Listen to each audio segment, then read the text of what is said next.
Bien, pues muy buenos días a todos los que están conectados.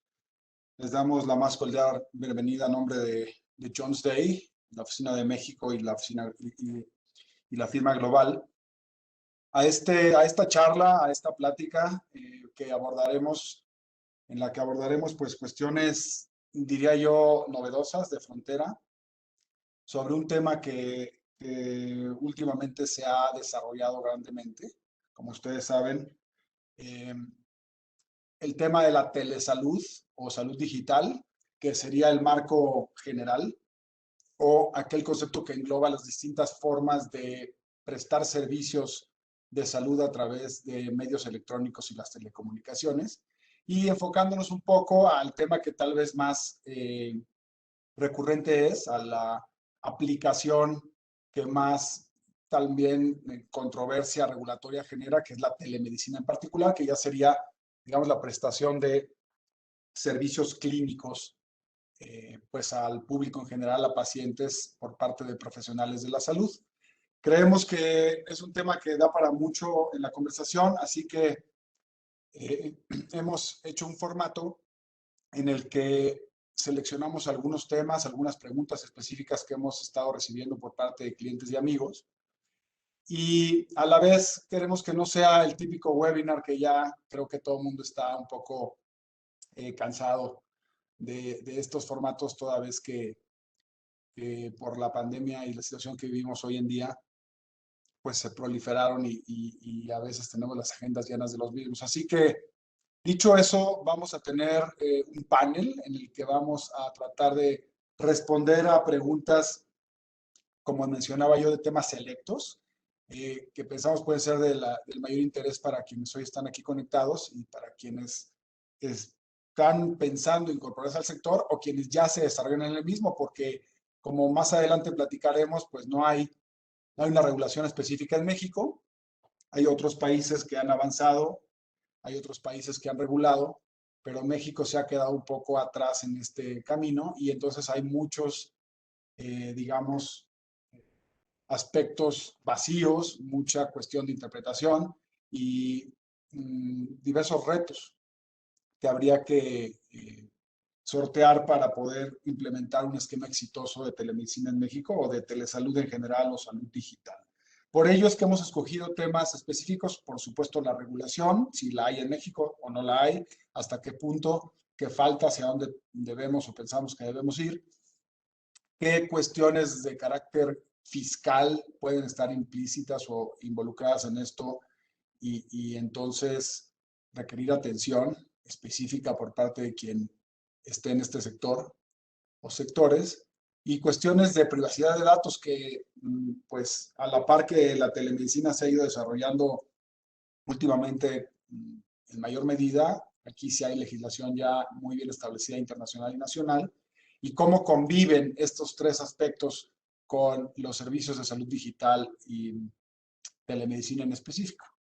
Es por ello que para esto hemos incorporado un panel de especialistas con los cuales he tenido oportunidad de trabajar en estos temas en los últimos años, derivado de la solicitud de nuestros clientes, pues hemos desarrollado esta práctica globalmente en el despacho, como más adelante también veremos en un video para un poquito hacer más diverso el esquema o el formato del seminario.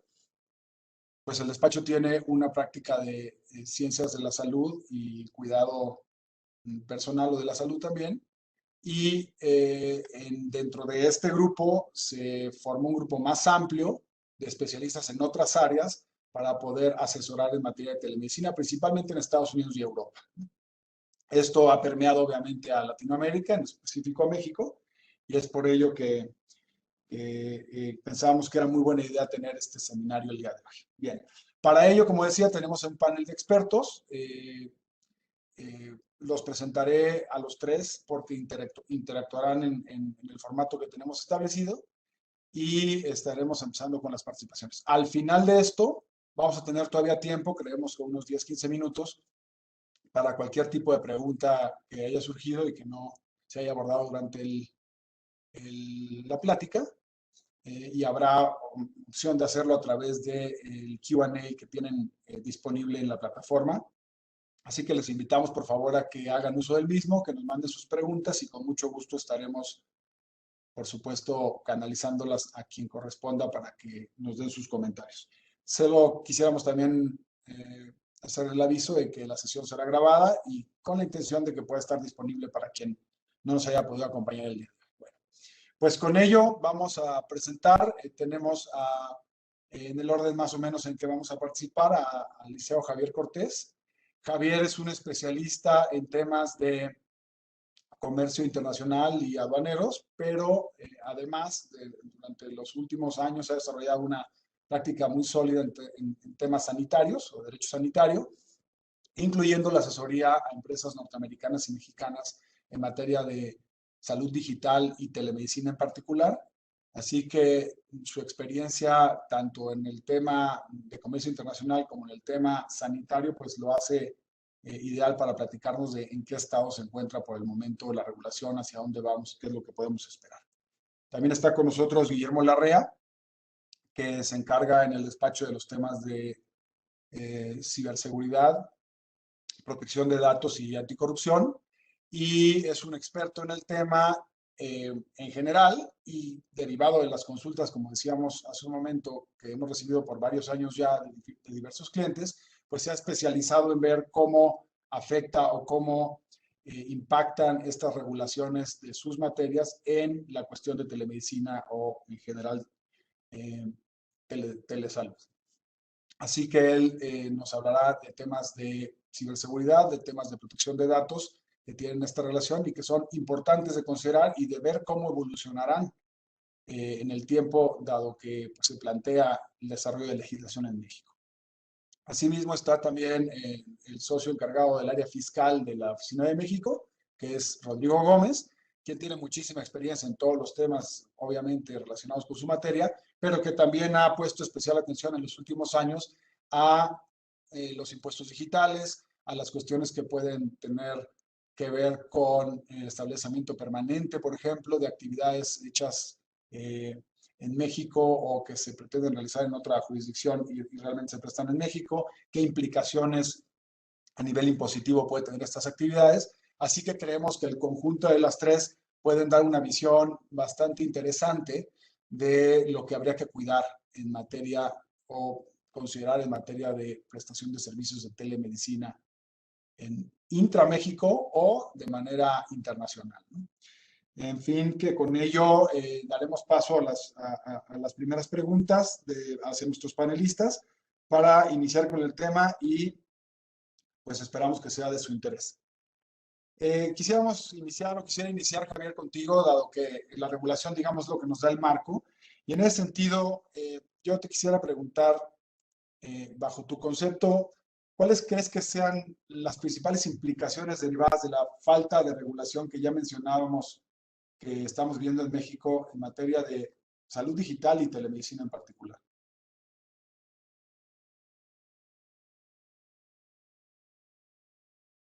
Estar presente en este evento, que creo que es la oportunidad de abordar desde un punto de vista jurídico esta verdadera y afortunada crecimiento exponencial de los servicios de telemedicina. Antes de comentar cuál es el estatus y cuáles son las consecuencias, me gustaría tocar un tema que es muy común y voy a abordar un ejemplo. Viniendo hoy a la oficina, venía escuchando en el radio comentarios de telemedicina. A raíz de lo que ha estado en prensa, de situaciones de falta de medicamentos, de cómo abordarlo, de consecuencias de la pandemia, y se venía abordando, y tal vez uno de los temas que poco se analiza es ¿qué es la telemedicina? Y básicamente, tomado las definiciones de la Organización Mundial de la Salud, es el diagnóstico y el tratamiento de pacientes a distancia, mediante tecnología de comunicaciones. Y la característica es que el paciente, vamos a la regulación más tradicional y más antigua de hace ya milenios, pero aquí el paciente y el médico tratante no se encuentran en el mismo espacio y están vinculados por vía remota a través de medios electrónicos, cada vez más complejos, cada vez más certeros. Y esta situación ha dado, afortunadamente, un crecimiento en donde hay varios elementos y varios sujetos involucrados que están participando en este servicio, más allá del paciente y del profesionista. Y estamos hablando de hospitales, estamos hablando de laboratorios, estamos hablando de gente que transmite la información, que la transmite desde un punto de vista médico o terceros que convierten en elementos digitales los resultados de un laboratorio o el discurso del doctor y el análisis para que lo reciba el paciente y otros elementos en donde se guarda esa información, lo cual va a tener implicaciones, desde luego, con lo que tanto Guillermo como Rodrigo nos van a platicar. Y vamos a decirlo ya ahora, abordando, como tú bien dices, no hay una regulación clara, directa de la telemedicina en México. Quiero apuntar que hay regulaciones indirectas. Está la disposición nueva, tiene apenas 2018, tiene apenas 3 años de las recetas electrónicas que reconocían una práctica real y ante la necesidad de cómo se ostenta. Ahora, poco a poco, tanto nuestro sector salud público como nuestro sector privado empiezan, cuando son necesarias, a surtir las recetas electrónicas. Y eso dio una mayor seguridad por una referencia en un reglamento que quedó ahí medio parchado, pero es una referencia indirecta. Otra referencia indirecta que va a abordar Guillermo es el tema del expediente electrónico y ahí la posibilidad de guardarlo por los medios digitales. Pero son referencias usadas. No hay nada en materia de publicidad, no hay nada en materia de difusión, cuando en el reglamento de publicidad de la Ley General de Salud encontramos referencias a otros productos que tal vez son hasta menos relevantes, pero no en materia de regulación. Creo que lo primero que tienen que abordar y tener en cuenta todos nuestros asistentes y todos los participantes es algo muy elemental desde el punto de vista jurídico. La telemedicina en México no está prohibida. Ahora bien, ¿cuáles son las consecuencias de esta ausencia de regulación? Falta de certidumbre a los elementos. Y lo hemos visto en el despacho constantemente. Son preguntas ante la necesidad, y no tan solo de la pandemia, ante la necesidad real de red y ante la ventaja de poder recibir servicios médicos remotos. Lo que sucede es que hay una falta de certeza jurídica para los elementos. Y hay falta de certeza jurídica. Quiero ir más allá del doctor, que la merece y la necesita, pero hay falta de certeza para los elementos que se encargan de los impuestos, que se encargan de ver las potenciales contingencias o certidumbres, autorizaciones en materia de publicidad. ¿Qué pasa con los consultorios? ¿Qué pasa si está muy regulado un consultorio en un hospital y tenemos todo un área que está creciendo de manera importante sus servicios de telemedicina? Y bueno, vamos, te los anuncian afuera, afortunadamente. Quiero formar esta práctica. Entonces yo creo que la primera consecuencia es falta de certidumbre, y cuando existe falta de certidumbre, es lógica. El derecho siempre va atrás históricamente de los nuevos fenómenos sociales. Pero esta falta de certidumbre genera que no haya mayor capacitación para cómo brindarla. ¿Qué hacer con la identificación de los doctores? ¿Qué hacer en algunos casos con falsos doctores que lo van a necesitar? Pero yo creo que la primera consecuencia es que no se sabe qué hay y que hay muchísimos participantes, inclusive algunos que no son realmente prestadores de servicio de telemedicina. ¿Qué otro punto podemos ver? Tampoco hay que abordarla como magia negra, ni tecnología aeroespacial. Antes del Internet existían las consultas telefónicas y los diagnósticos. Todos nosotros, toda esta generación que estamos escuchando, nos atendieron por teléfono. Hicimos consultas por teléfono. Eso es telemedicina. Que ahora le estemos agregando diagnóstico, respuesta de laboratorio, el que el doctor pueda visualizar los laboratorios, algo más tecnológico, que existan robots que deambulan por los pasillos detectando los datos de los pacientes que están encamados, lo traducen e inclusive aplican inteligencia artificial. Ese es otro tema muy apasionante de esta materia. Es la elaboración del principio básico. No está el doctor en la tradicional consulta que iba a tu casa, eso ya no existe. Te auscultaba y te diagnosticaba. Eso se está siendo superado y se puede superar con certidumbre. Entonces tampoco la tenemos que ver, y creo que esa es la situación, tampoco necesitamos una extraordinaria regulación. A nivel mundial no se ha detectado cómo. Creo que tenemos que aplicar los principios generales para buscar esa certeza jurídica. Cuando hay un fenómeno social de ventajas de diagnóstico y existe esa necesidad social, se ha dado mucho en derecho sanitario y tenemos un ejemplo que no es telemedicina, pero fascinante en México. ¿Cómo las farmacias anexas, los consultorios anexos a las farmacias, resultaron un éxito? Y cuando se trata de sobreregular, etcétera, tenemos complicaciones. Entonces, tenemos que abordar el tratamiento jurídico de la telemedicina para quitarles estima de sobreregulación. Tenemos que irnos con calma.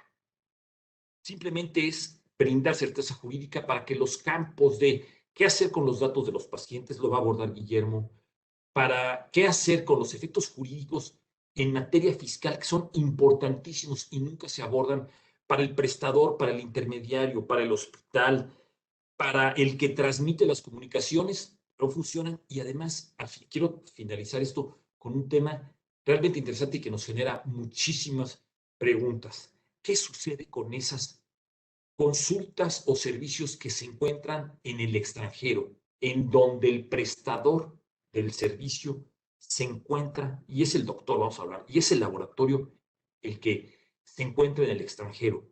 Quiero apuntar con algo muy importante para el derecho, para nuestros amigos que no son de la profesión. Ninguna norma jurídica puede tener aplicación más allá de la frontera de un país, salvo que exista un tratado, que en el caso no es. Entonces, tratar de decir, oye, vamos a regular las consultas que dé un doctor americano aquí en México, se me haría un gravísimo error, y la seguridad jurídica que buscamos tiene que venir de una regulación moderna en la que participen los hospitales, en la que participen los servicios, en la que participen los ingenieros de sistemas apoyados por abogados para decirle a la autoridad, esto es lo correcto y hasta aquí, para brindar certeza a todo el mundo y que esta industria y estos servicios crezca no solo como fuente de utilidad, sino como una oportunidad de mejorar la atención a la salud de México. Y otro tema que después podemos abordar es el tema de las instituciones de salud pública. No sé si, Mauricio, si tengas alguna otra pregunta o algo, algún comentario. Pues te agradezco, Javier, esta primera intervención. Creo que nos deja claro que hay falta de regulación, nos deja claro que la realidad social va rebasando al derecho, como normalmente sucede, y debemos de, o el gobierno tiene que ver y atender este reto, ¿no? De regular de manera moderna y útil, protegiendo también a los pacientes en México o a quienes reciben el servicio, no necesariamente pacientes, porque hay entrenamiento digital, hay una serie de servicios que se pueden prestar de diagnóstico, de inclusive de otro tipo de cuestiones clínicas, no solamente paciente-doctor, ¿no? Podemos llegar al extremo de operar remotamente, ¿no? Hasta ese nivel Es se puede correcto. llegar.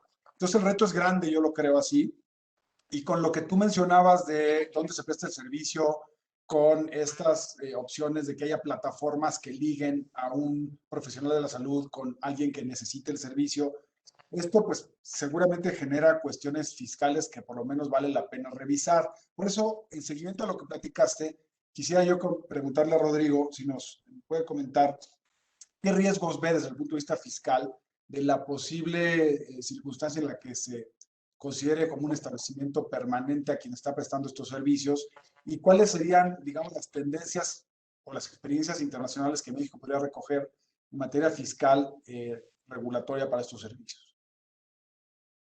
Gracias, Mauricio. Nuevamente, gracias por la invitación a este webinar. Soy Rodrigo Gómez Ballina, el socio de la práctica fiscal en la Ciudad de México y encantado de platicar sobre este tema tan apasionante y, como menciona Javier y Mauricio, totalmente carente de una regulación específica en materia de telemedicina en temas fiscales. Evidentemente, cuando el servicio de telemedicina lo presta un doctor ubicado o un prestador ubicado en México a un prestador, a un cliente ubicado en México, pues no tenemos un tema adicional porque cada uno paga y genera sus impuestos en el país en el que se encuentra. ¿Cuál es el problema? Cuando es transfronterizo. Y cuando es transfronterizo, toda la tendencia mundial lo que habla es de crear un establecimiento permanente donde estés realizando actividades económicas, lo que significa que tengas que pagar impuestos en ese país. Ejemplo, si viniera un americano a México, renta una oficina y presta servicios o vende productos, pues tiene que darse de alta como residente fiscal en México y si no lo hace, pues se considera que tiene un establecimiento permanente y tendría que pagar impuestos en México porque de otra forma estaría eludiendo el pago del impuesto. ¿Cuál es el gran problema aquí? Desde siempre la regulación internacional y local habla para crear un establecimiento permanente en tres grandes tópicos. Uno, presencia física. Dos, actuar a través de un agente dependiente.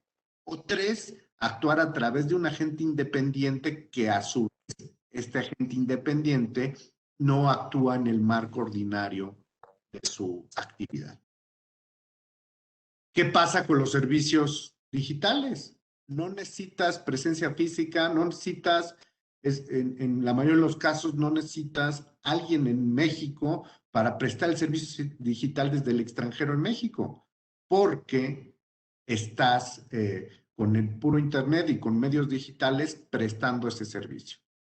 Los países miembros de la OCDE, del G20, pero están preocupados por esto. ¿Por qué? Porque se está dando un fenómeno de intercambio económico, ganancias, y los países donde venden no se están llevando los impuestos que les corresponden y normalmente muchos de estos prestadores se ubicaban en paraísos, los llamados paraísos fiscales, y tenían una mínima o nula tributación.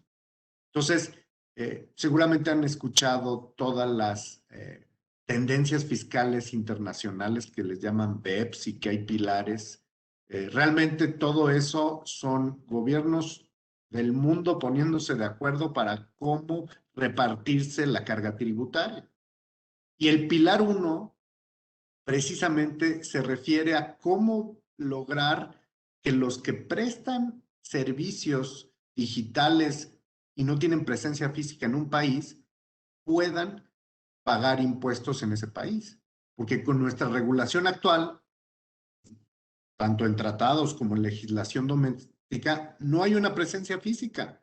De hecho, cuando nació todo este tema del comercio electrónico, la primera conclusión a la que llegaron es, oye, vas a crear establecimiento permanente si tienes tu servidor ubicado en ese país. Pues eso de tener el servidor no necesariamente, para buscar una presencia física, el servidor no necesariamente es un indicativo de riqueza y lo puedes tener en cualquier parte del mundo para prestar servicios en otras partes del mundo.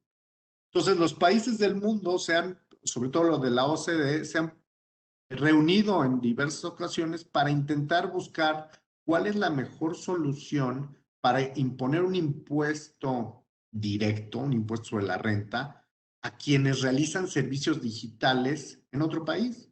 Voy a poner un ejemplo que todos entendemos, Netflix.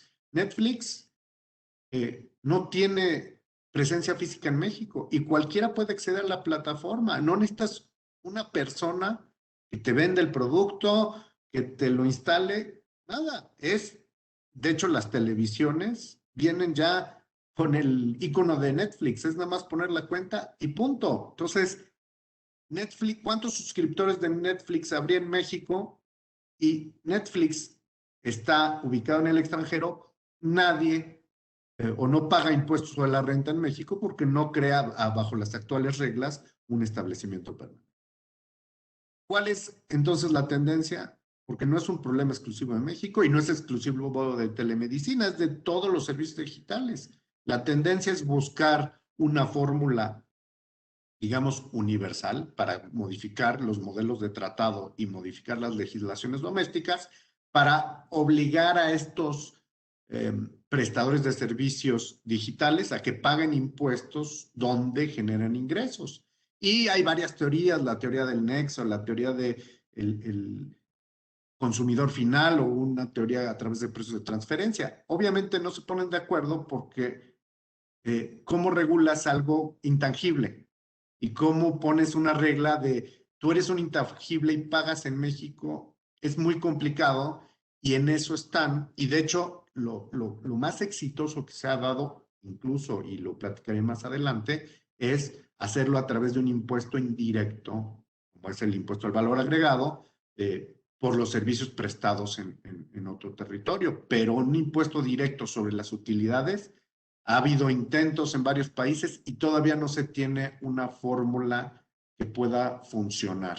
Entonces, en conclusión, conforme a la regulación de tratados y la legislación doméstica, si un doctor o un prestador de servicios presta servicios por digitales de telemedicina en México, con las reglas actuales no crea un establecimiento permanente, salvo que actúe a través de un tercero que esté en México o que actúe teniendo un lugar físico de negocios. Eso no necesitas y no ocurre.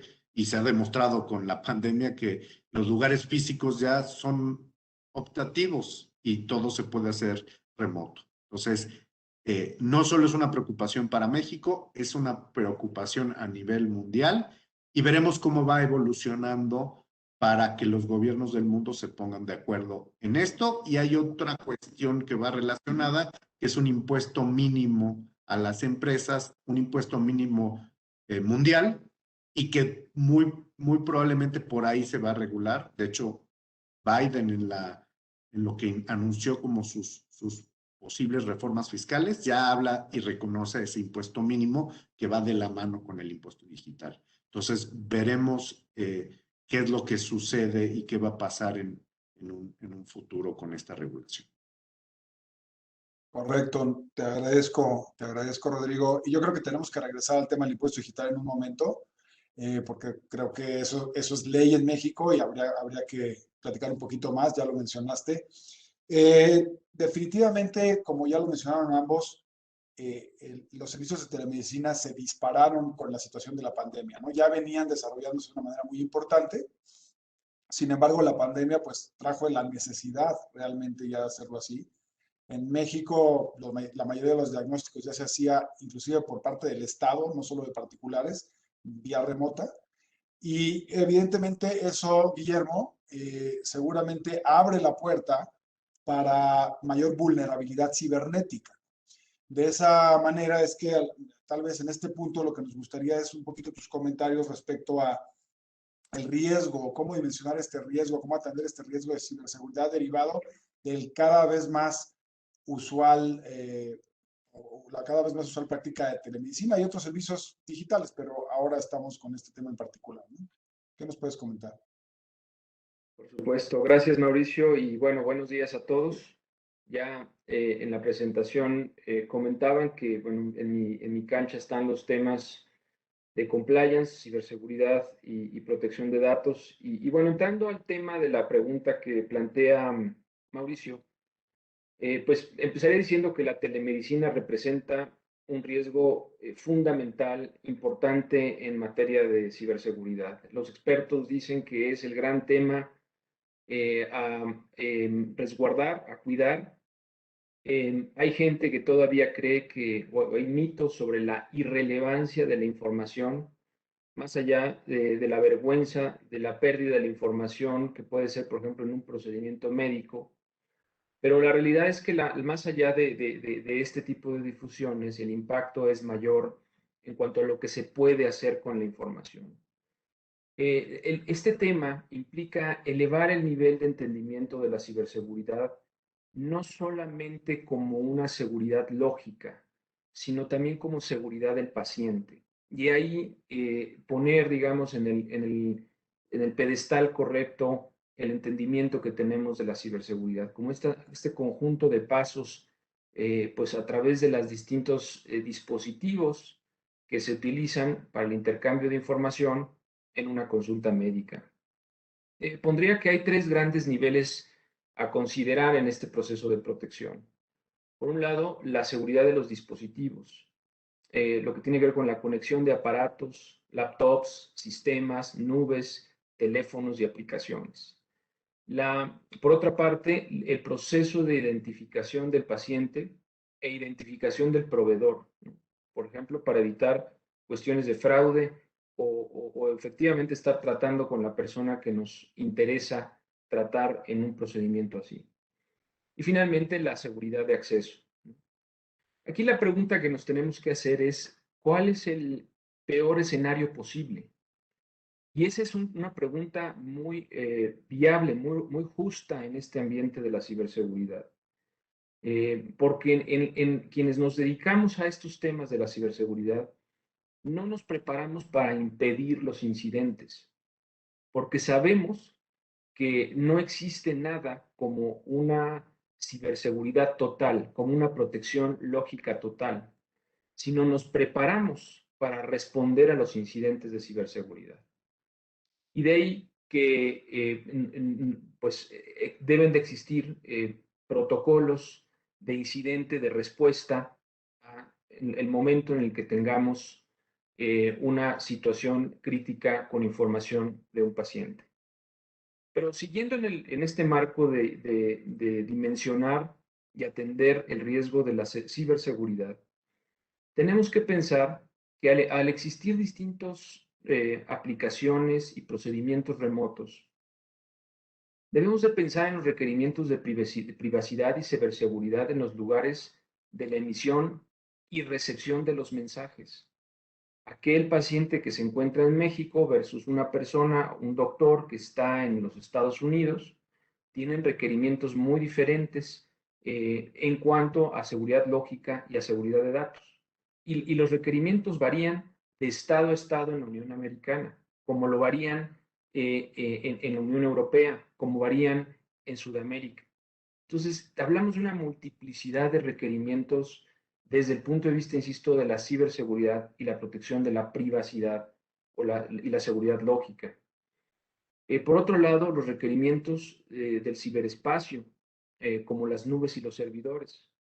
Como digo, para aquellos que no están muy familiarizados, pues las nubes, hablando en un mundo de seguridad digital, no es más que otra, o sea, el mejor entendimiento es que es el servidor de otro, es donde se resguarda la información que muchas veces pasa por distintos países. Hay servidores de nubes en África, en Asia, en América y evidentemente pasa por una complejidad regulatoria en los países que transita. Uno cree que por el hecho de que esté en la nube carecería de esta regulación, pero lo cierto es que no, están sujetos a un espacio físico y les son aplicables las regulaciones de ese espacio físico.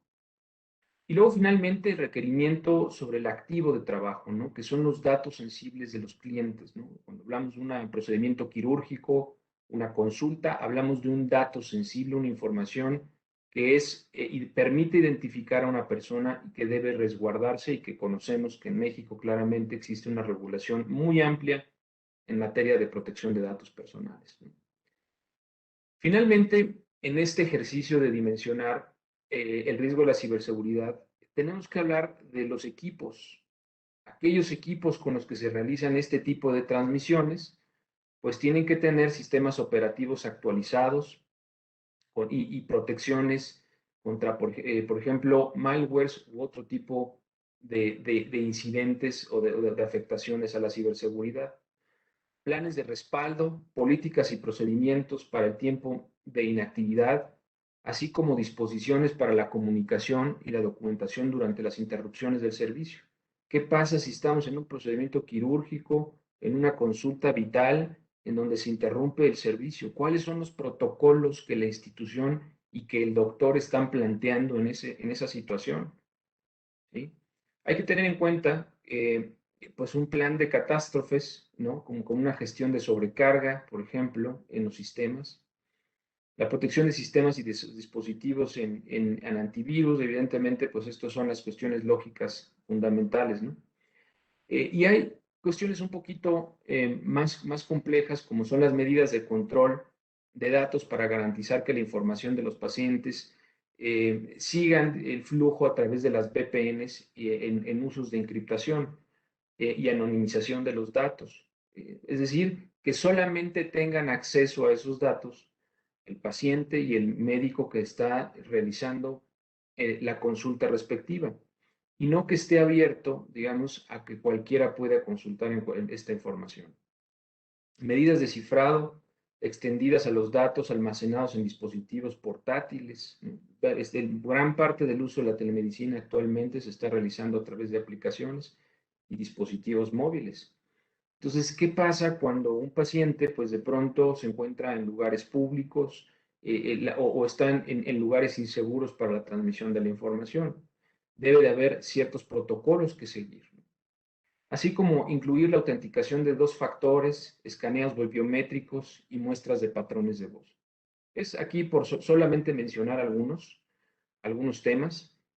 Como planteaba en un inicio, creo que es importante plantearnos la pregunta: ¿cuál es el peor escenario posible tratándose de interrupción de la seguridad lógica? Porque muy seguramente va a pasar y tenemos que prepararnos para ello. Con esto termino esta primera intervención y bueno, pues adelante con las preguntas, Mauricio. Muchas gracias, muy interesante. Creo que en estas primeras intervenciones de cada uno de ustedes se ha planteado en dónde estamos, y me gustaría empezar a ver hacia dónde vamos. En ese sentido, Javier, ¿hacia dónde crees que debe dirigirse pues la regulación en materia de telemedicina? ¿Qué aspectos a considerar? Algo ya nos comentabas en tu primera intervención, pero a lo mejor extender un poquito más en qué consideras tú que debe atenderse y si lo está atendiendo o está viendo una evolución. Había una norma oficial mexicana, esta fracasó, ¿cuál es el futuro de la misma? ¿Cómo lo percibes tú, por favor? Estás en mute, Javier.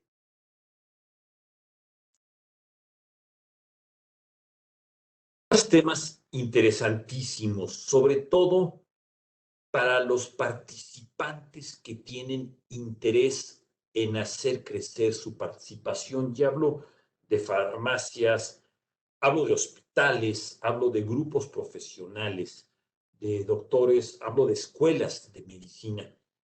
Y creo que la regulación primero tiene que partir de una premisa que dejamos de ver. Esta la maneja, perdón, acertadamente el director de la Facultad de Medicina de la UNAM.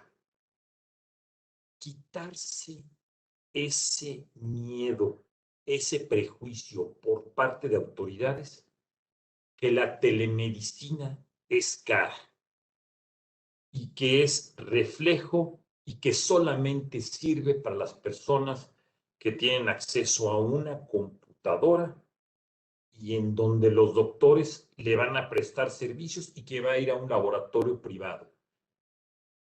Hay que quitarse ese prejuicio y asumir lo que todos los doctores, todas las instituciones involucradas, la telemedicina es muy efectiva y en ocasiones, y en buena parte de las ocasiones, es más económica.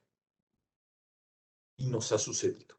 Partiendo de esa premisa de avance, de ver hacia el futuro, yo creo que la situación tiene que ser empoderar, la palabra no me gusta mucho, o sea, facultar a los pacientes a confiando en los doctores, porque la regulación sobre la calidad de la telemedicina tiene que partir de una premisa. Ya está bien regulado en México, el servicio de salud en México es exitoso, por eso viene tanto extranjero a prestarse. Bueno, partir de esa calidad de los servicios mexicanos y decir, yo no tengo por qué regular al prestador del servicio más que identificación. Como bien dijo Guillermo, yo no puedo regular al extranjero. Ya lo tengo regulado a través de las recetas cuando estas son necesarias. Tercer punto, evitar el riesgo de una sobreregulación. Estoy pensando en que esta sobreregulación en materia de publicidad sanitaria quisieron poner y prever con criterios de los años 80, ahora ya muy primitivos, la regulación. Y lo hemos visto. Y lo hemos visto en el despacho, que empiezan a haber preguntas y nuestro reglamento todavía está en que si folletos y que si folletos destinados para determinado grupo de doctores o folletos destinados al público. ¿Cuántos años se practica? Pero sí es un reflejo de una sobreregulación. Tiene que ser más sencilla y sobre todo tal vez la recomendación central, la participación de los entes particulares, que si se va a emitir una norma oficial mexicana, en ella realmente participen grupos hospitalarios, grupos de farmacias, y no se deje todo a 6 o 7 personas que nunca han prestado un servicio de doctores, cobrando por ellos y que han estado en competencia con otros doctores o con otros hospitales o encargados y lo dejen a una excesiva regulación. Se tiene que brindar certeza, eso ya está. La certidumbre la dan el que se les exige a los hospitales, se les exige a las farmacias indirectamente a través de sus constructores anexos que contraten profesionistas. Son profesionistas muy competentes y la mayoría ya hemos obtenido los beneficios de tener, bueno, que sobre esas premisas se cree una regulación que simplemente permita una regulación moderna que asuma que es un hecho que no va a cambiar, que al contrario va a crecer y que si se requiere tener una regulación para que ese pequeño hospital, esa pequeña clínica de primer nivel de atención en algún lugar remoto de nuestro país pueda recibir, pues que reciba la mejor atención posible, pero no a través de su regulación. Yo creo que esa es el punto, que se viene temas de normas oficiales mexicanas, que las hagan bien, que no nos generen problemas como nos sucede en tanta materia en esta área de regulación gubernamental, que tienes que estar diciendo qué quisieron decir y entonces, es que se le ocurrió a alguien que así tiene que decir, que participe el sector privado. ¿Cuál es otra fuente que no hemos tocado? Inteligencia artificial. Eso lo hemos estado viendo mucho con nuestros clientes del extranjero. Cada vez crece más. Ahorita lo mencionó Guillermo. La cantidad de estas prestaciones, de estas plataformas que simplemente comunicas y en realidad lo que te está contestando con los 6 o 7 datos de tu salud evidentes para ti, con tus antecedentes, y eso involucra temas del expediente electrónico universal, te está proporcionando. ¿Y quién te lo está proporcionando? un software altamente sofisticado. Obviamente, esta regulación no existe en ninguna parte, pero la vamos a tener que enfrentar. Abordar, no quiero decir enfrentar, la vamos a tener que abordar. Lo que mencionaste brevemente, el tema de, te está operando un doctor que está ubicado en Italia, que está ubicado en Alemania y está manipulando en el sentido correcto de la palabra un robot aquí en México. ¿Qué hacer? ¿Quién es el responsable? Etcétera. Se trata de que regular, sí, pero tienen que participar los doctores. Entonces yo creo que es certidumbre, simplicidad y suficiente apertura para que no cada que salga una nueva técnica tengas que reformar todo. Yo creo que serían las regulaciones. Correcto, Javier, sí, de acuerdo. Me quedo con el tema de llegó para quedarse desde hace muchos años. Efectivamente, sí. Va a evolucionar, va a incrementarse, de hecho, así que el Estado solo debe reconocer este hecho e incorporarlo al sistema jurídico de la mejor manera, la más flexible y la que otorgue mayor certidumbre hacia el futuro, ¿no? De tal manera que coincidimos plenamente en eso y esperemos que así evolucione y se retomen los trabajos y se haga una norma muy práctica, que haya posibilidad de adaptación en el tiempo sin necesidad de modificarse, ¿no? Que eso es un tema que sufrimos mucho en materia de estandarización, ¿no?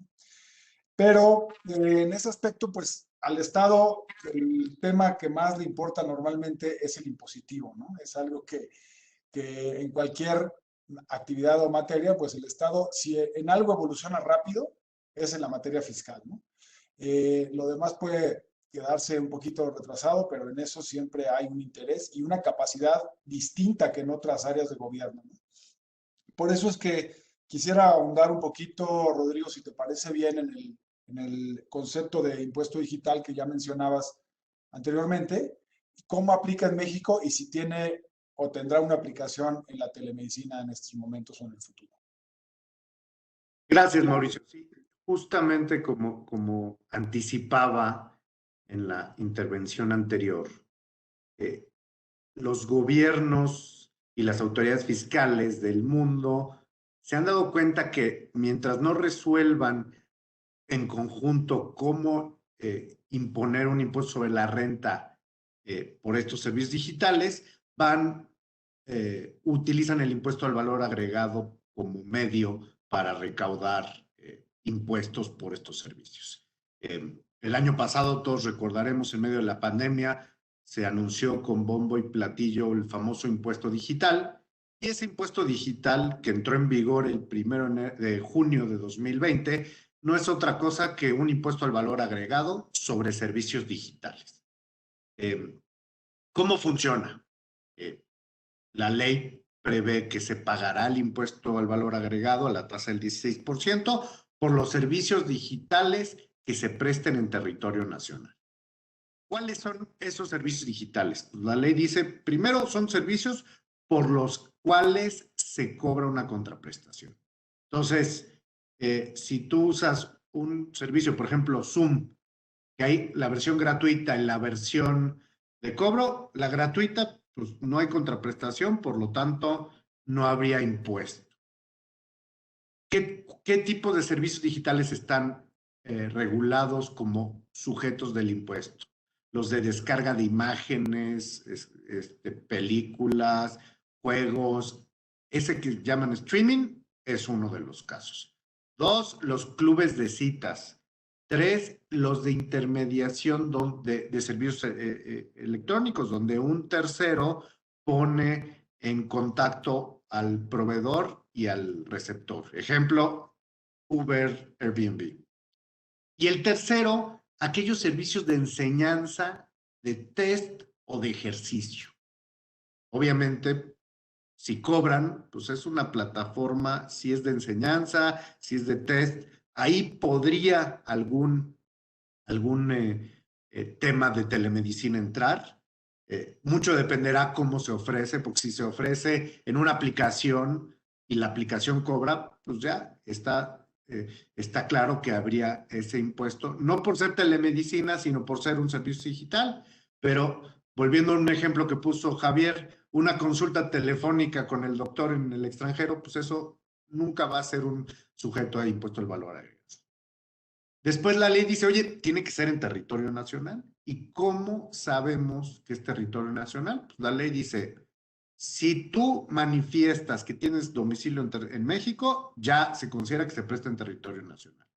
Si tú pagas a través de un intermediario ubicado en México, también se considera prestado en México. Si tu dirección IP está en México, también se considera en México. O el último, si tú dices que tienes un teléfono ubicado en México, también se causaría en México. Entonces, imagínate que te vas a Estados Unidos con tu teléfono mexicano para un servicio solo en Estados Unidos. Si usas el teléfono mexicano, conforme está la ley, se entiende prestado en México y se pagaría el IVA. Bien. Básicamente, ese es el marco normativo. ¿Y cómo funciona? Digo, todos habrán recordado que Netflix o las grandes proveedores de servicios digitales anunciaron que ahora se cobrará IVA, tú puedes ver tu propia factura donde te incluyen el IVA. ¿Qué tienen que hacer estos prestadores de servicio? Que no excluya a los de telemedicina, que no están cubiertos específicamente, pero que pueden caer en las diversas categorías que hay. ¿Qué es lo que tienen que hacer?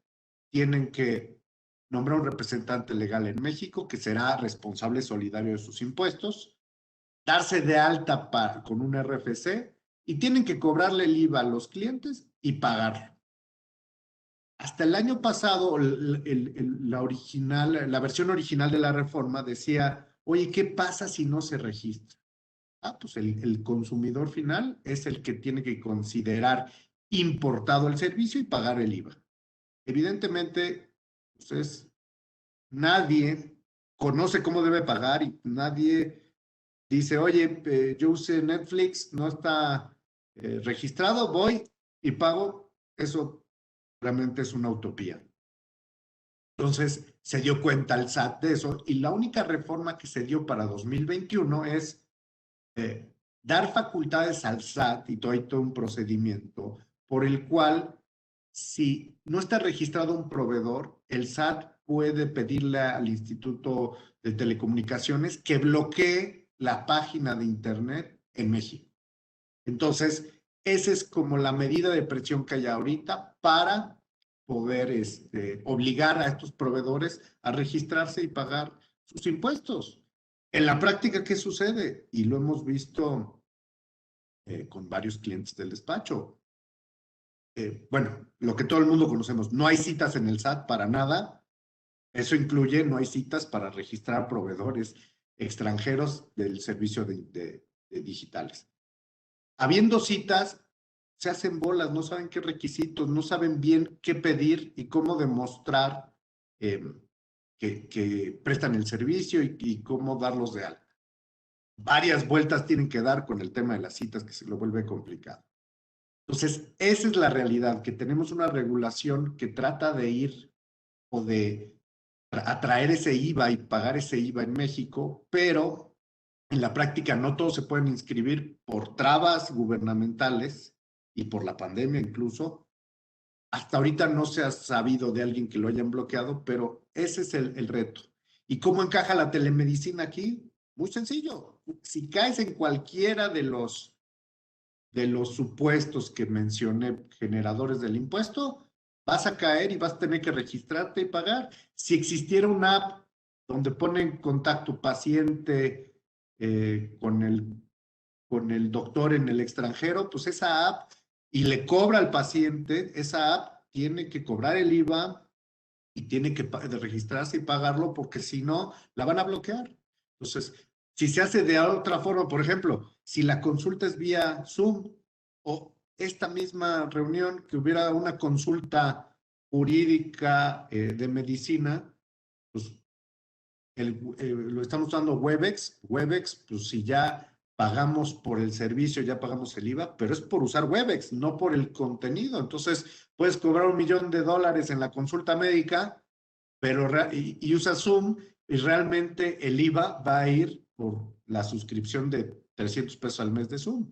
Esa es más o menos la regulación que tenemos. No está orientada a la telemedicina, que además los servicios médicos están exentos de IVA, pero pues ahí tenemos el tema que aquí lo que se graba no es el contenido, sino el continente donde prestas los servicios. Y veremos cómo emergen las nuevas plataformas de telemedicina para ver cómo van a obligarse a pagar estos impuestos.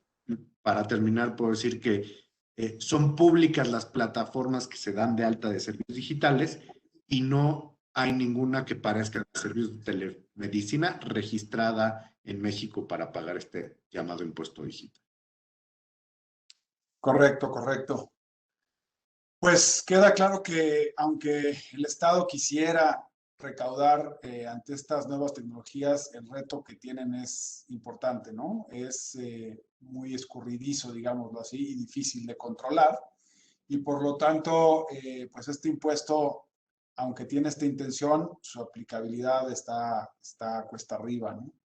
Y es lógico, y creo que concatenando lo que decía Javier de hacia dónde va a ir la regulación y lo que te escucho decir ahora, pues es que estas plataformas y estas nuevas tecnologías contribuyen a democratizar el acceso a la salud. Yo diría que pueden contribuir y no necesariamente tendrían que obstaculizarse por medios regulatorios o fiscales, ¿no? Así que, bueno, veremos cómo evoluciona. El impuesto digital está ahí, los, digamos, obstáculos y las cuestiones que no permiten su aplicación directa o correcta, ya las mencionaste, y son en general para los servicios digitales, no dirigidos obviamente a la telemedicina o a la salud digital, pero pues tienen estas implicaciones a las que ya te referías.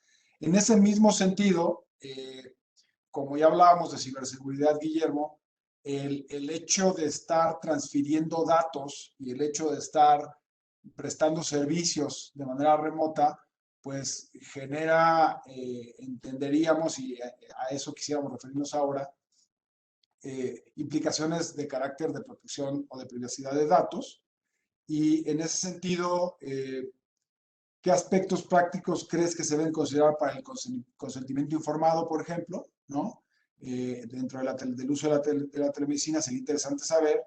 ¿Y qué elementos de tecnología y seguridad de datos se deben considerar en la telemedicina? Estos son los aspectos que hemos comentado previamente contigo y quisiéramos ver si nos puedes poner en panorama estos dos aspectos.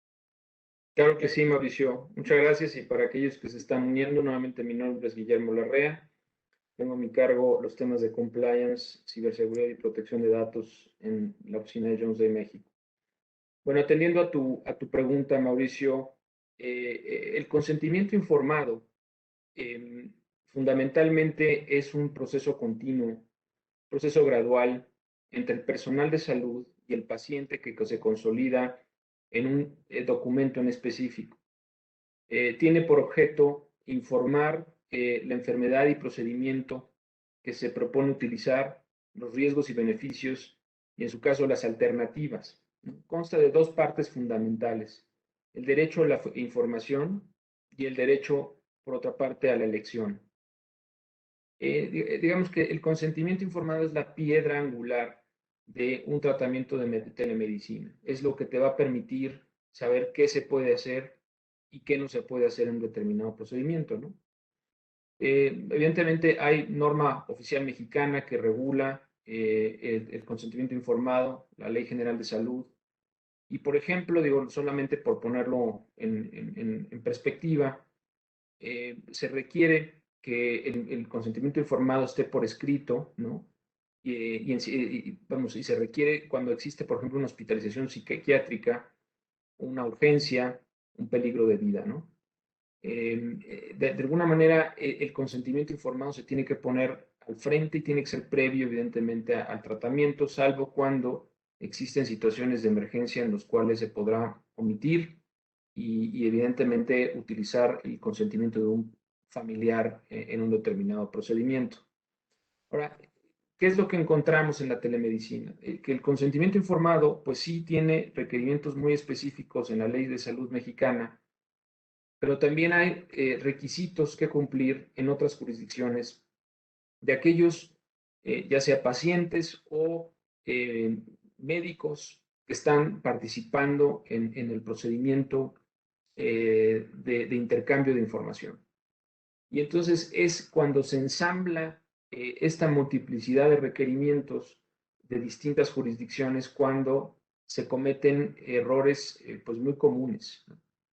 Por otro lado, sabemos también que no hay solamente un consentimiento informado para efectos de la salud, sino existe un consentimiento también para efectos del tratamiento de los datos sensibles a la luz de la Ley Federal de Protección de Datos Personales en posesión de particulares, lo cual presenta también un inconveniente. Evidentemente, la lógica diría, pues tienes que tener tu consentimiento informado a la luz de la Ley General de Salud y por otro lado, tu consentimiento para el tratamiento de datos sensibles conforme a la Ley de Datos Personales de Posesión de Particulares.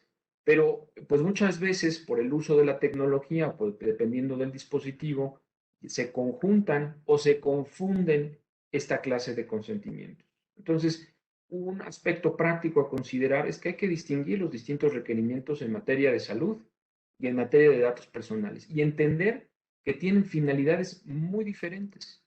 Y entender que cuando estamos hablando de un dato sensible, hablamos de un derecho humano, como también hablamos de la protección de la salud que pretende la Ley General de Salud. Por otro lado, bueno, hay que tener en cuenta que estos consentimientos requieren una facilitación y una agilización de la gestión de los servicios de telemedicina y hay que hacer de una manera fácil y sencilla, de alguna manera, la información a aquellos que están siendo receptores de este consentimiento. Entonces, creo que es bien importante tener en cuenta estas diferencias y bueno, ponerlas en práctica en lo general, ¿no? Ya tratándose de datos personales, evidentemente tenemos que hablar de que el consentimiento debe estar sujeto a un consentimiento previo, debe ser expreso y por escrito. Hay que entender, por ejemplo, los métodos de autenticación. Hay que proveer la información del aviso de privacidad, entre otros muchos requerimientos que creo que son importantes en esta diferenciación. Lo importante es tener en cuenta las finalidades y bueno, nada más me quedo poniendo un ejemplo en particular que tuvimos recientemente en una intervención de una institución hospitalaria en Brasil, cuando se suministra un consentimiento informado a un paciente. Poco después de haber sido proporcionado este consentimiento, se revoca el consentimiento y luego la institución no fue capaz de utilizar esa información para efectos de estadística, que era todo el objeto de la obtención del consentimiento respectivo. Entonces, esto habla un poco de la dinámica y de la importancia de comunicar el consentimiento y también entender los momentos en los que tiene que ser revocado en el uso de una tecnología específica. De acuerdo, son aspectos sí regulados. Ya hablaba Javier de lo que no está regulado y lo interesante es ver cómo Rodrigo y tú nos están hablando de cuestiones que hoy por hoy le aplicarían a la telemedicina, aunque la parte sanitaria no esté desarrollada. Y nada más, muy brevemente, antes de entrar al video, les comento que vamos a proyectar ahora el video de 3 minutitos que explica un poco más el concepto y nuestra práctica a nivel internacional. Pero muy rápidamente, ¿qué tipo de consecuencias podría haber, Guillermo, si se falla en estos controles de privacidad de datos? ¿A qué se puede enfrentar una institución, un hospital, etcétera?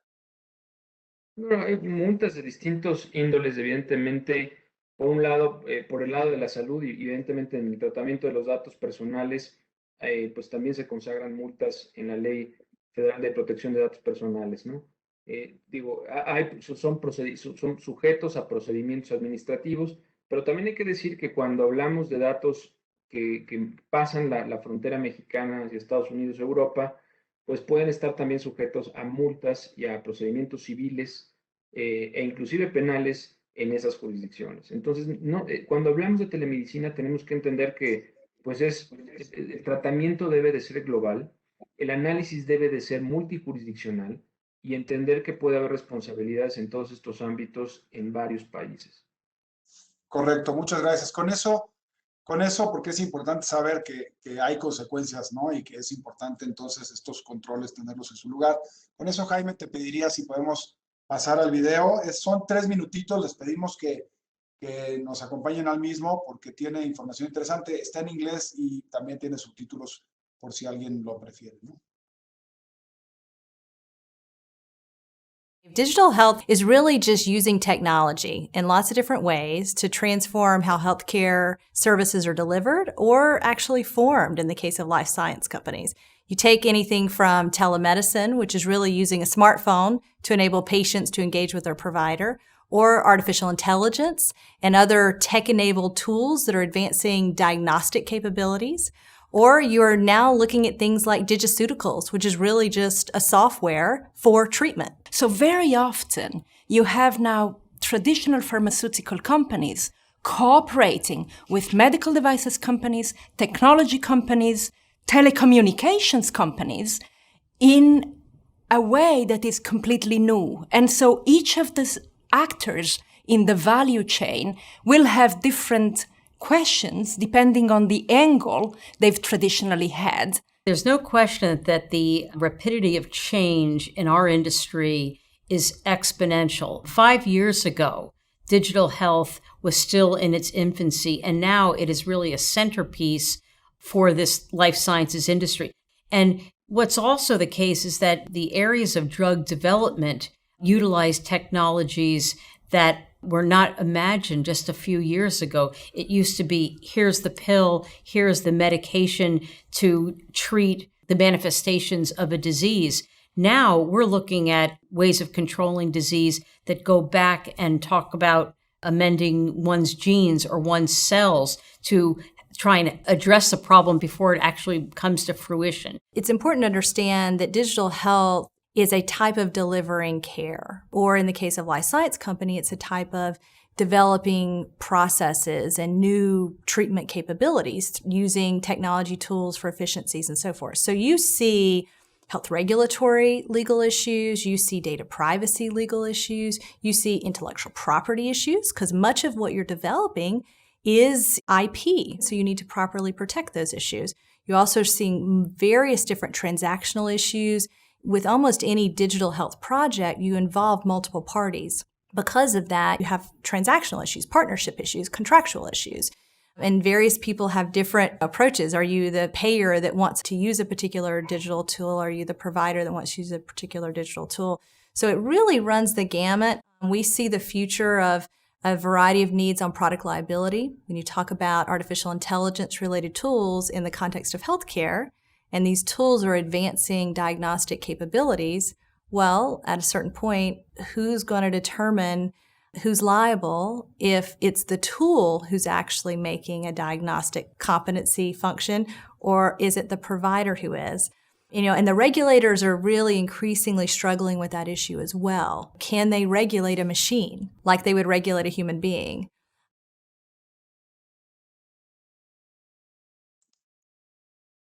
Bien, espero que haya habido oportunidad de verlo con fluidez.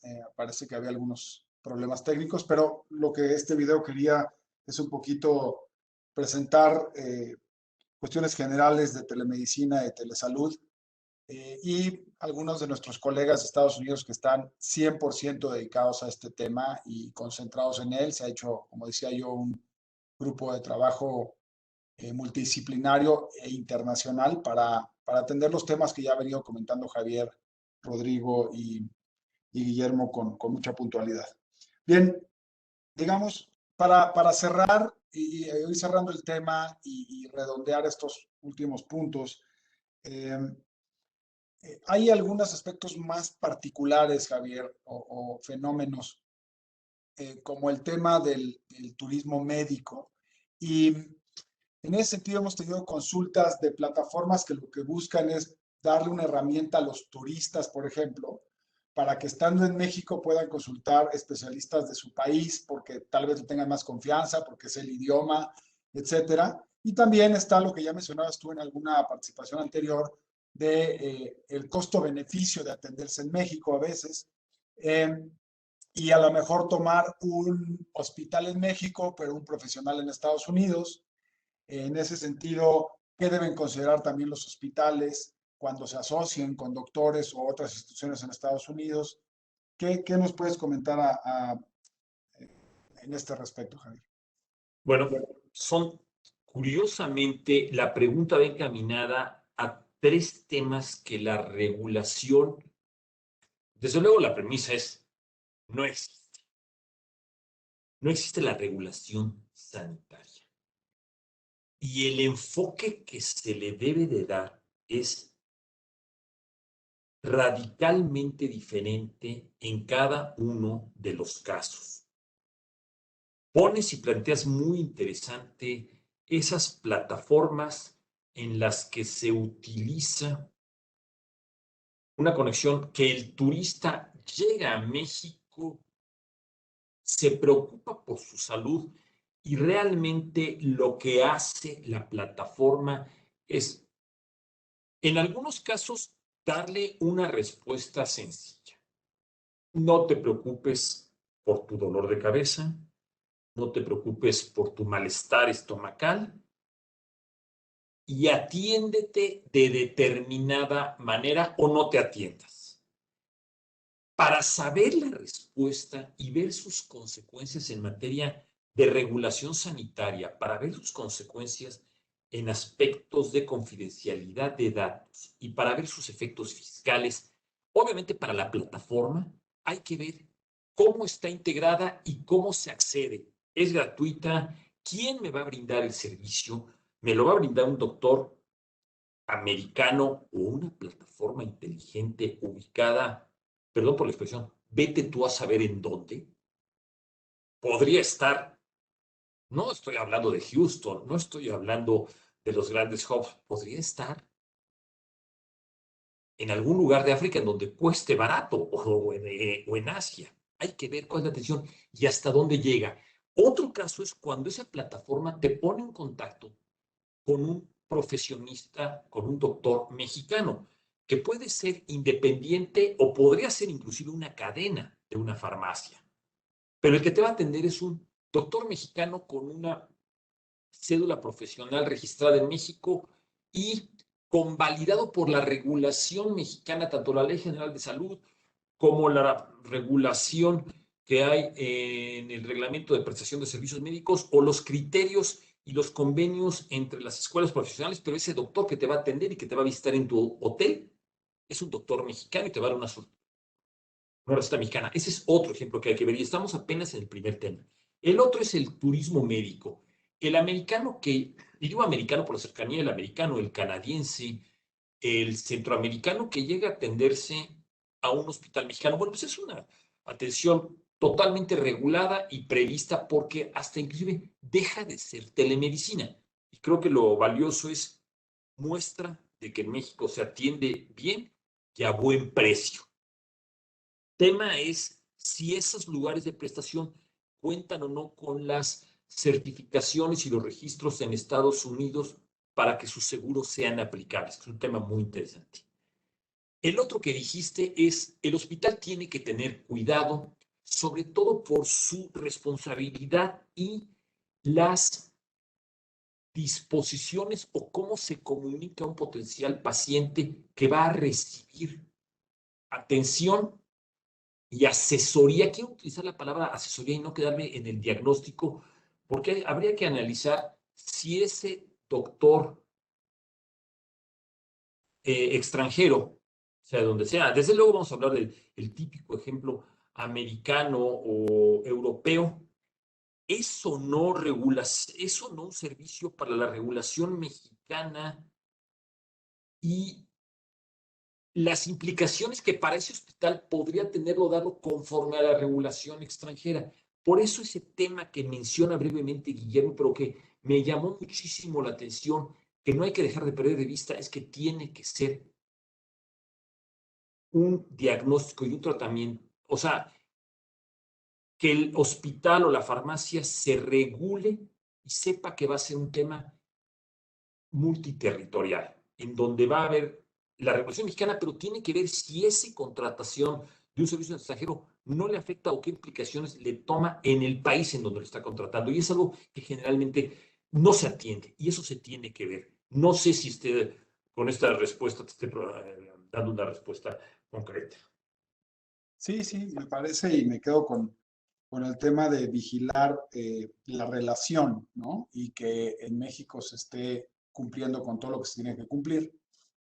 Y a veces la telemedicina, como decías al principio, es medio ambivalente porque suena muy sofisticada, pero otras veces es algo que venimos haciendo desde hace muchos años y no lo sabíamos. Recuerdo que tú y yo, hace algunos años, 4 años que tuvimos las primeras consultas, poníamos el ejemplo de decir, pues cuántas veces le hablas a tu doctor por teléfono y le preguntas cosas y te diagnostica y te receta desde hace muchos años, ¿no? Y eso ya era telemedicina. Claro que en México te recetaba hasta el antibiótico y lo podías obtener de la farmacia sin receta y esto ha cambiado y por eso los consultorios de farmacia, etcétera, que mencionabas, pero en ese sentido, a veces también no habría que verlo como algo tan distante, ¿no? Y bueno, pues otra cuestión a considerar en lo que mencionabas es que con 120 millones de celulares, ¿no? O de teléfonos en el país y con todo y cualquier turista o extranjero que viene a México teniendo uno, pues resulta muy lógico que estos servicios se expandan y se ofrezcan de una manera cada vez más importante, por lo que es un reto el regular, pero con flexibilidad que ya mencionabas es un tema. Y hay algunas cuestiones sí ya reguladas que podemos continuar aquí dialogando, pero hemos escogido para esta plática, Guillermo, el tema del expediente clínico electrónico o hacia dónde va, que ya tenemos algo al respecto y cómo se puede insertar dentro del aspecto de la telemedicina. Bueno, gracias, Mauricio. Y pues para ir cerrando esta exposición, efectivamente el tema del expediente único electrónico es un tema bien importante porque es el que pues, va a permitir terminar de darle impulso a esta capacidad de compartir información teniendo un solo acervo de lo que sucede con nosotros como pacientes en un determinado procedimiento, ¿no? ¿Qué ha sucedido en esta materia? Bueno, pues ya hay la creación de un manual del expediente clínico electrónico. El INAI, la Autoridad de Protección de Datos y el IMSS ha sostenido foros sobre la importancia de este expediente clínico. El INAI ha compartido algunos criterios en donde se establece claramente que el expediente clínico son propiedad del paciente, no son propiedad evidentemente de las instituciones médicas, tampoco son de los médicos, es información sensible de los pacientes y una serie de programas de telemedicina que requieren, digamos, de este expediente electrónico, ¿no? Pero la realidad también, bueno, en ese sentido, sabemos todos que esto genera pues reducción de costos, un mayor compromiso a través del acceso a información médica, el incremento de la seguridad en los pacientes, aumento digamos, en acciones preventivas. Los beneficios creo que son conocidos por todos. El gran tema, tema fundamental, es que el expediente clínico electrónico está asociado también al desarrollo del sistema de salud mexicano. Y la realidad es que existen muchas diferencias entre los sistemas estatales y el sistema federal en cuanto al intercambio de información, que pues sobre todo tienen que ver con la infraestructura crítica necesaria para el desarrollo de este expediente, ¿no? Y creo que ahí pues todavía tenemos una tarea importante, como la existe en el propio desarrollo de los sistemas de salud en México, ¿no? Con esto cierro mi intervención y les agradezco a todos, evidentemente reiterando que el área de compliance y ciberseguridad pues está presente y está para atender cualquier requerimiento y duda que pueda existir en esta materia. Muchas gracias. Muchas gracias, Guillermo. Muchas gracias por este comentario final. Y como mencionabas, para ir cerrando, las preguntas que pude recibir por acá las hice durante sus intervenciones, así es que creo que con esto podríamos empezar ya con las conclusiones finales. Y en ese sentido yo diría que deberíamos de retomar o quedarnos por la parte regulatoria que mencionaba Javier, con el hecho de que a pesar de que no hay regulación, tampoco la telemedicina está prohibida y por lo tanto es viable su aplicación y su uso, simplemente que sí hay que cuidar los aspectos fiscales, los aspectos de seguridad de datos, de ciberseguridad, de privacidad de datos, quise decir, y aquellos regulatorios que sí aplican en general a la prestación de la medicina en México, cuidando la relación que se haga en su momento, si es el caso, entre instituciones mexicanas o practicantes mexicanos con instituciones extranjeras, en cuanto a qué puede aplicar, y estar siempre vigilantes quienes ya están en este sector o se quieren incorporar, de cómo se desarrolla la regulación y esta posible resurgimiento de la norma oficial mexicana, que como ya mencionaba Javier, pues debería de contar con la mayor cantidad de sectores involucrados para que se incorporen las distintas visiones, ¿no? Me parece que el canal con los que hoy nos hicieron el favor de acompañarnos está abierto con cualquiera de los tres panelistas y su servidor. Los datos los vamos a presentar en un momento. Y con ello, y dado que el tiempo nos alcanzó, estaríamos dando por terminada esta charla, esta plática, y siempre quedando abiertos a recibir vía correo electrónico en la página de Jones Day pueden encontrar los datos de todos los panelistas. Cualquier duda o seguimiento que puedan ustedes tener respecto a estos interesantes temas de frontera, que como decía Rodrigo al principio, pues son apasionantes, pues presentan novedades y retos para los que ejercemos el derecho en este país y de manera internacional muy, muy relevantes, ¿no? Así es que con ello agradecemos a los tres panelistas su participación, pero sobre todo a quienes tuvieron la amabilidad de conectarse el día de hoy y esperamos seguir viéndolos en esta serie de webinars que el despacho instrumentó durante todo el tema de la pandemia y próximamente ya en los presenciales que estamos ávidos de que sucedan pues en los próximos meses. Muchas gracias a todos y muy buenos días.